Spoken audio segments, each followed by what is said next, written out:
things in my mind, the things I had to overcome. And I started callousing my mind through a process, and it basically started with working out.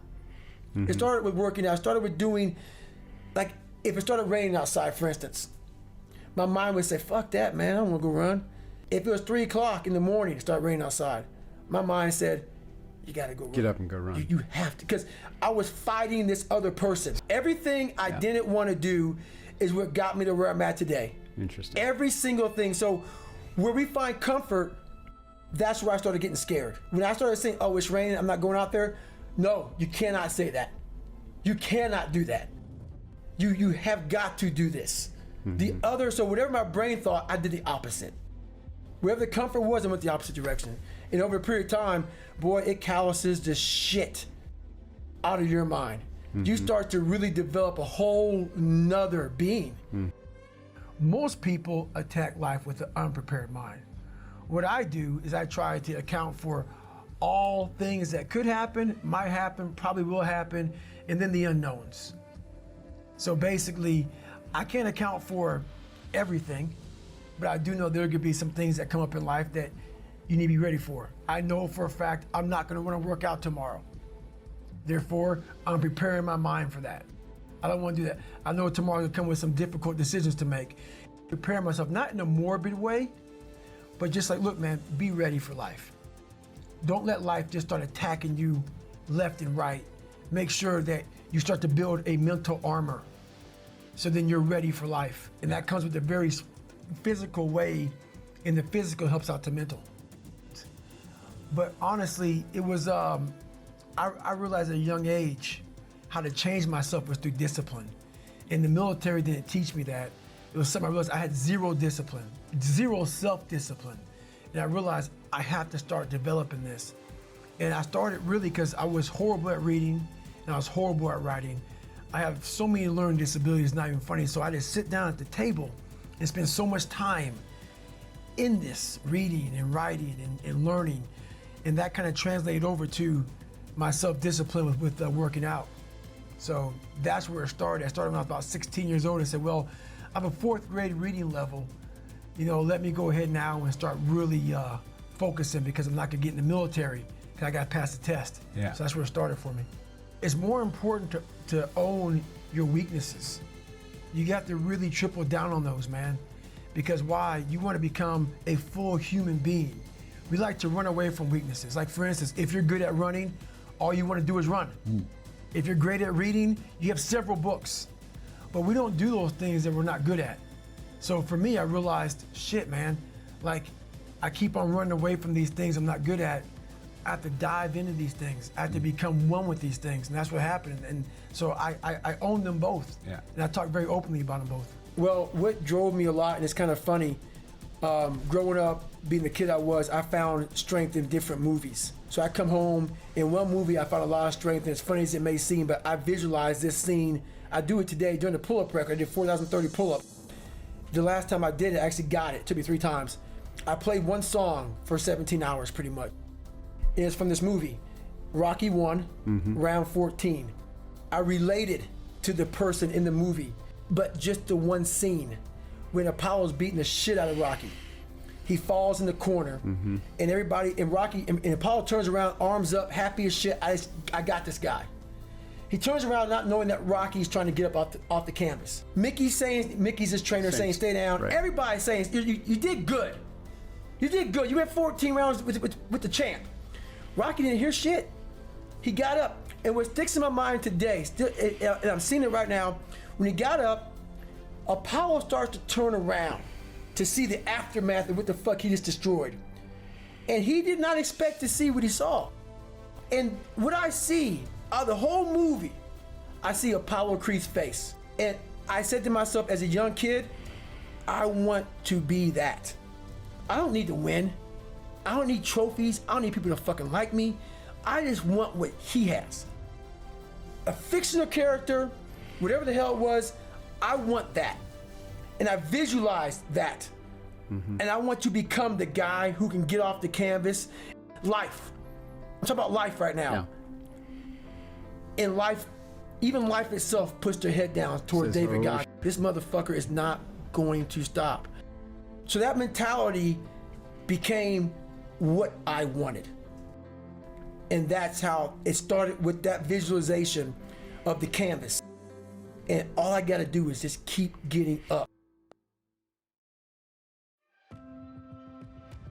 I literally at 297, I just started calling up different recruiters, active duty recruiters, and they got into the conversation about how much I weighed and this and that, and to cut to the chase, they all pretty much laughed me off the phone.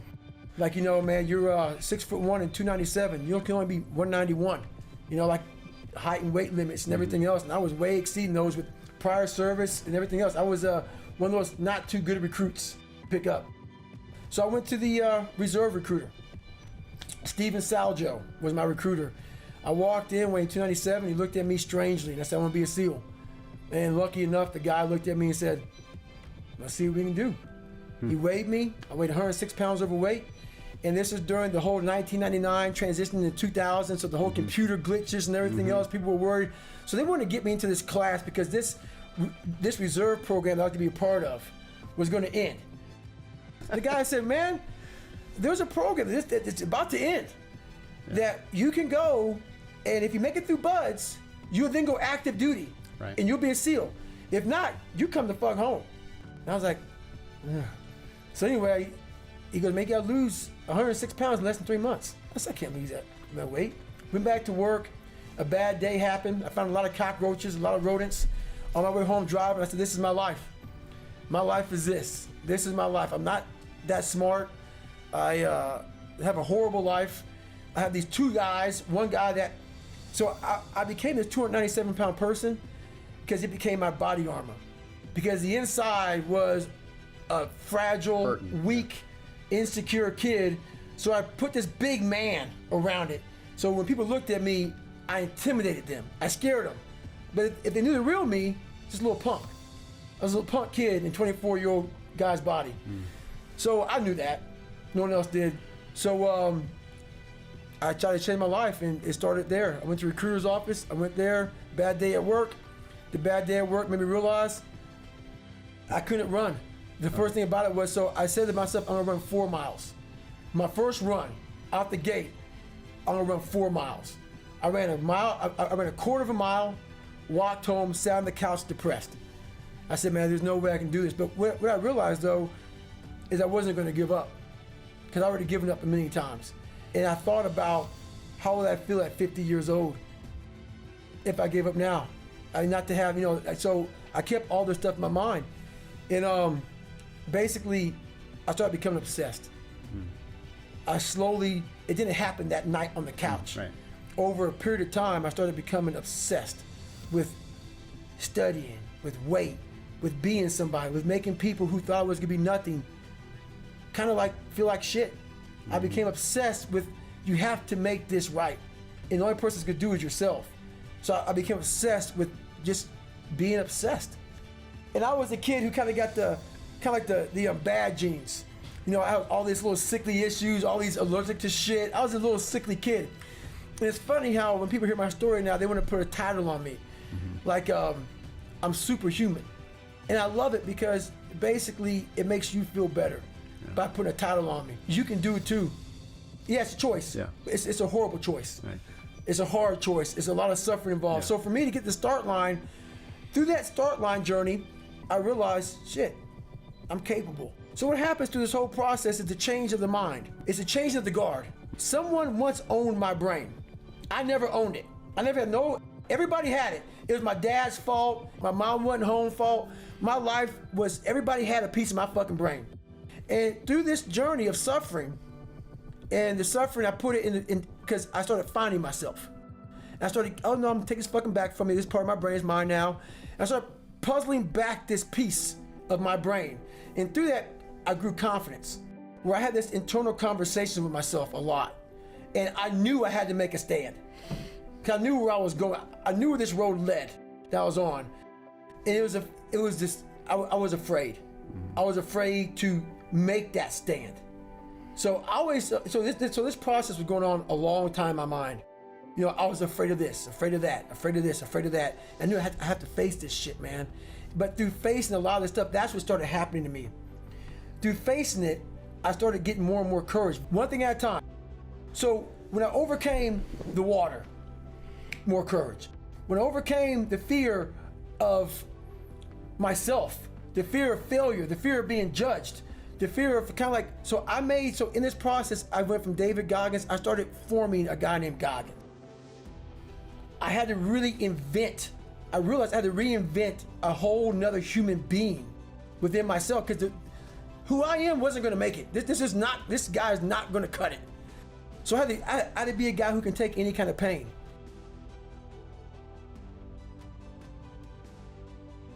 And we stayed in the water. That's all OLH is, which is pararescue school when I went through, is just that every day. So for 6 weeks, I didn't sleep.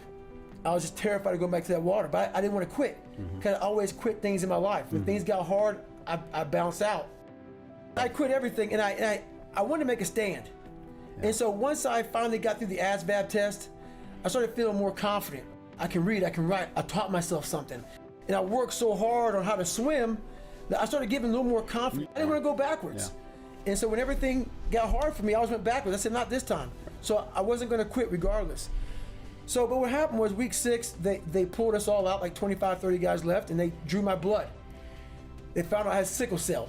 They didn't know. They're like, well, you made it so far. So they pulled me out of training for a week. And they want to do more studies, more tests, see what's going on. They did all that stuff. I stayed out for a week, and I got real comfortable. So when you go from being uncomfortable to comfortable, your mind's like, I'm not going back in that water again. Absolutely. You saw your boys getting trashed in the water, and you're on the sidelines watching saying, So a week went by, the doc called me back up, and I'm thinking I'm gonna get medically disqualified from the Air Force. I'm like, this is great. I'll never have to quit. They'll kick me out, I'll never have to quit. So the doctor looks at me, doctor says, you know what, we can push you back in training. I said, oh shit. But I thought to myself, a week's gone by, a couple weeks left, and I'm out of here, man. I made it through OLH. I can go, try to be a pararescueman. No, I went back to the CO. Sergeant Lumber looked at me and said, I'm glad you're back in training, man, but you gotta start from day one. And I was like, fuck. So my mind raced real fast, and I went right back to my old self. I had to find a way out of this. I cannot start back from day one, but I don't want to quit. So I used that medical thing as an excuse for me. I said, hey, you know what, Sergeant, I'm scared about the sickle cell thing, and no, I wasn't scared about that. I was scared of the water. And I didn't want to quit. So I found a way out without quitting, and the way out was him saying, well, you know what, I understand. So he gave me a medical. So I keep my head up a little bit and not quit, but my pride was shot because I knew the truth. I knew that I really quit. So I did a job called TAC-P, great hardcore job. So I'm 175 pounds now, and in 3 years, I went from 175 to 297. So I gained 106 pounds. I ate my ass off. I found comfort in eating, because you always have this thing hanging over your fucking head when you're not doing right by yourself. And I basically quit pararescue training. I did quit pararescue training, and it bothered me. So it haunted me. So I gained this weight. I tried to become a power lifter. I tried to find things I was good at. So I ran away from things that challenged me. So I got out of the Air Force weighing 297 pounds and started working for Ecolab, spraying for cockroaches from 11 o'clock at night to 7 o'clock in the morning. And that became my life. And at 297 pounds with limited education, started spraying for cockroaches. One day, I would spray down Steak and Shake as my last spray down. I knew the manager real well, and he would make this special shake for me, man, with a chocolate, a little bit of vanilla, a little bit of straw. You know, when you're depressed, you like to eat and drink shakes and whatever. I had a 45-minute commute home in my car, and I stopped by 7-Eleven, get a box of mini chocolate donuts, and I would get home, and I would pop the TV on, walk back to the shower, listen to the TV while I was taking a shower, and that was my day.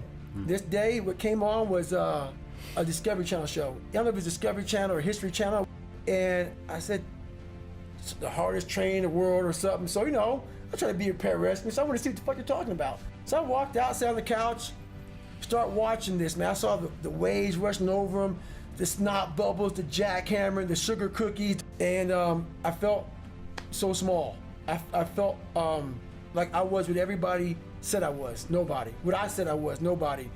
And I felt horrible, horrible. And I watched it. At the very end of it, I'll never forget the graduation ceremony. This was stuck to me, it stuck with me even to this day. The CEO, whoever gave the graduation speech, said, We live in a society where mediocrity is often rewarded. And he went on to talk about something. These men like this are someone that detest mediocrity. And I heard that, and I saw him stand up there with so much pride. And I saw the 18, 16 men that sat in the, in their dress whites who were graduating. And I saw the 150 guys that were ringing the bell, quitting and shit. And I said, I wonder how it feels to be that motherfucker sitting there in that white uniform, knowing that all these other guys came that were just as good as me and much better than me. And I'm sitting here at the very end of it all. Yeah. I never had a feeling of completion, a feeling of success. And I said, I gotta face this water. I gotta face this fear. Whatever the learning experience I got from mile 70 to mile 101, 'cause that's what I ended up getting, changed my life forever. I thought I had gone through all these different crucibles in my life, and I thought I was at the pinnacle of mental toughness, as they call it, mental toughness, whatever. Mental toughness is a lifestyle. Yeah. It's not a class. So I was here, and I thought, man, I'm way up here mental toughness wise. My mindset's great. Mile 70, I sat down in this chair, and my nutrition was so bad, my plan was so messed up. I sat down, and I literally had to go to the bathroom so bad. I hadn't gone to the bathroom in 12 hours. And that Ritz cracker was basically a Ritz cracker ball, because without the proper water and I mean, I was just jacked up. So I sat there, and my ex-wife used to be, I don't know if she's or not, I don't know what she's doing now, but she was a nurse. And I was in bad shape. But I hadn't really gone to the bathroom that bad yet, not like I did afterwards. But the thing was, I couldn't get up. My mind was all messed up. But one thing I realized that we get so anxious. And in that 1 or 2 or 3 seconds, called the 1 second decision, you seize up, but you flood the compartment, which is your brain, of all this shit. The what ifs, oh my God, you spaz out, and then you quit, and then once you quit, you regret it. Happens all the time in Hell Week. 130 hours, you get in the first hour, they freeze your ass off, and you can't comprehend 130 hours of this shit. You're freezing. You're not going to go home that night. You're not going to Island Pasta to get the pasta meal that night. Your ass is mine, and you can't handle it. So I started just learning these processes of calming my brain down. I'm in the worst shape of my entire life. I've gone 70 miles. I've never gone past 20 miles. I'm horrible. It's a great rewarding feeling, but it's also a feeling of the worst pain I've had in my life. My feet are broken. I'm messed up bad, and I had to take this big pile of shit and slowly start to compartmentalize what was in front of me. And the first thing was, you can't stand up. Your blood pressure's messed up, so you can't go another 30 miles unless you be able to stand up. Fix that. Got around those issues. I was able to stand up, got on the track again, and I was barely making it on the track. And then this is what changed my life to this day. I can't really imagine anything ever topping it. At mile 81, my ex-wife looked at me and she said, you're not going to, we're not going to make this time, because I was going like a 30-some minute miles, barely getting around the track. The shape I was in at mile 70 was the worst shape of my life. I can't say it enough. I ended up running I ran 101 miles. I ran the next 20 miles. Didn't walk another step. And I did it in like 18 hours and 56 minutes. And what I believe happened to me is when my mind, body, spirit, everything, for the first time, and it's never happened again since that time, everything really connected. When my mind knew he's not going to quit this race. Non-negotiable. I gave myself no way out. My mind said, we have to find more. We've all of us have gone through very hard times. But when we're in a hard time, our mind has a way of forgetting what all we've overcome. I have a way of taking 1 second when I want to quit and saying, okay, you endured this. So I look at my life and how I came up as the ultimate training ground versus most people look at it as why? Woe is me. God, why? Right. Why? I had to flip this upside down and say, hang on a second. God was training me to be one of the baddest men on the planet. That's how this was my journey. So when I was in the worst time of my life in Hell Week, I looked at everybody and said, I'm the most trained person here. So I'm looking at the baddest people on the planet. I'm looking at them like this. You guys can't hold a stick. So I started looking at verses like, I don't belong here, versus like, I might be the baddest person to ever come here. Who could have pulled this off? Who could have been given a sewer to live in their mind and say, okay, at birth, I'm gonna put you in the worst place on the planet Earth, and let me see if you can go to the top of the mountain with nothing. But just hard work, grit, and figuring it out, and not putting yourself back in the dungeon every time something got hard.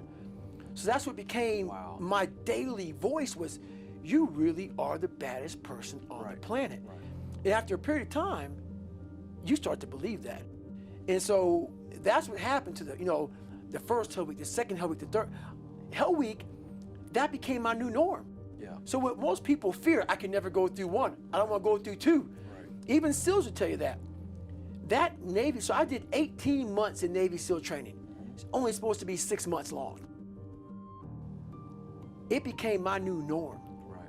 And that's what people don't do enough of. You're always looking for a new norm. And that's how my mind started saying, getting beat, suffering, broken legs, this is my new norm.